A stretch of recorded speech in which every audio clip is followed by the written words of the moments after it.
you might find yourself in the situation where like you're kind of living that paycheck to paycheck life, you know, like the money hits your account and it's got to service all the different bills and expenses that you have. Like, what do you do in that scenario when a larger expense pops up that you just weren't planning for, you know? And I know we've talked a lot about like planning ahead, but like this is kind of a different situation because now it's like I'm not losing my income, but there is this large expense. Like, what do I do? Do I put it on a credit card? Like, how do I deal with that? Like, I don't know. What do you think? Yeah, I think a lot of people find themselves in this situation. And I think the natural reaction is, can I get a loan? Can I get a credit card? Can I do like a payment plan? Those are like the three things that I feel like are the first like thought that comes across your mind whenever you do get yourself into a situation like this.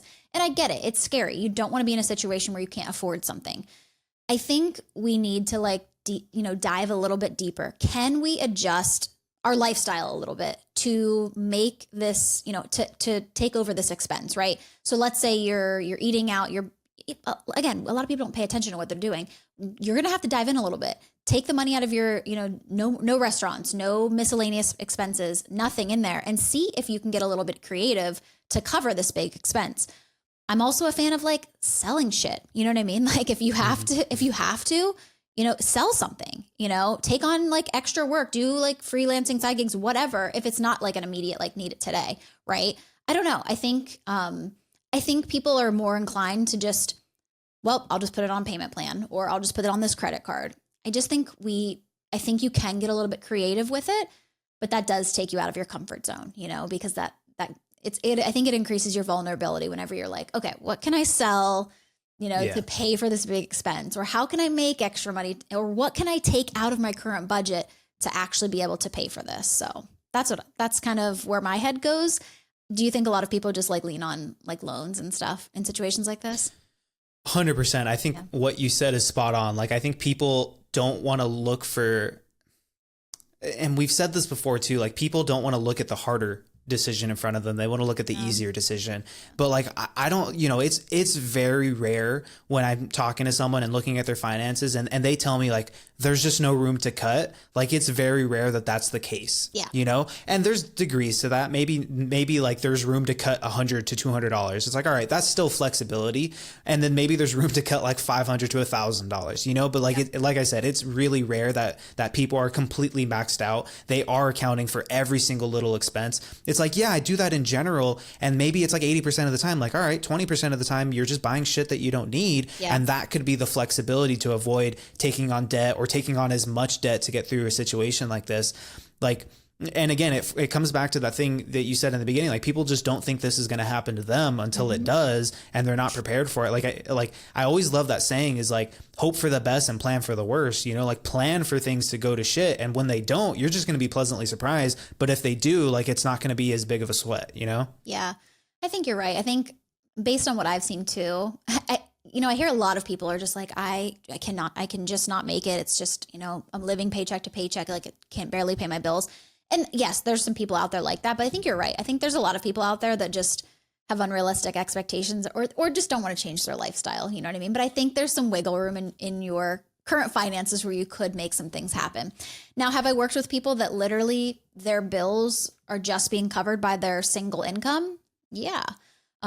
Or they have kids that's in an activity and they're like, I can't pull my kids out of this activity. You know what I mean? Because that's the only thing they do. Right. So I do know that there's people that are living paycheck to paycheck for real. But I think you're right. I think a lot of people could wiggle some things if they had to. I did that a lot during my debt-free journey. Because it was so like, I was so rigid with it and like every extra dollar I had went to debt. If I had something that popped up, I can't even think of anything that popped up, but definitely things popped up in my process of going through it. I would actually just have to like reduce like what I was paying towards debt that month and use some of that money to take care of the big expense that popped up. Because at that time, my emergency fund was very small and I didn't want to touch it because if a random expense popped up, I would just take some money out of my debt and knew that I wasn't going to be able to pay whatever 60-70% of my income going towards it. So yeah, I think that, a little flexibility goes a long way. Yeah, no, and what you were saying at the beginning, I think that's absolutely true, right? Like there's a lot of people who really are stuck in this position.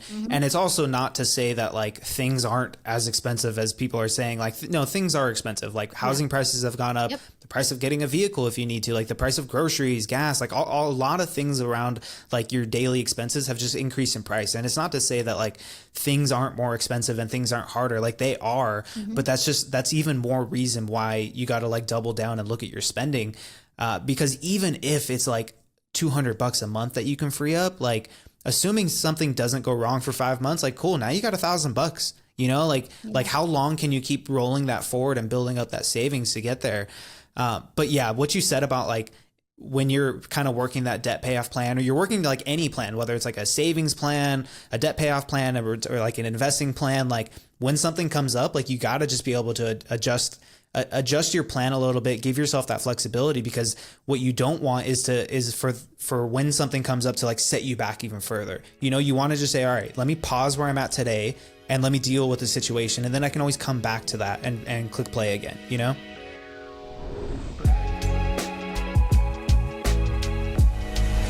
The information, opinions, and recommendations provided on this podcast are for entertainment purposes only and do not constitute professional financial advice. Any financial decisions you make based on the content of this podcast are your responsibility. We strongly recommend consulting with a licensed financial advisor or other qualified professional before making any significant financial decisions. By listening to this podcast, you acknowledge that we are not liable for any financial outcomes.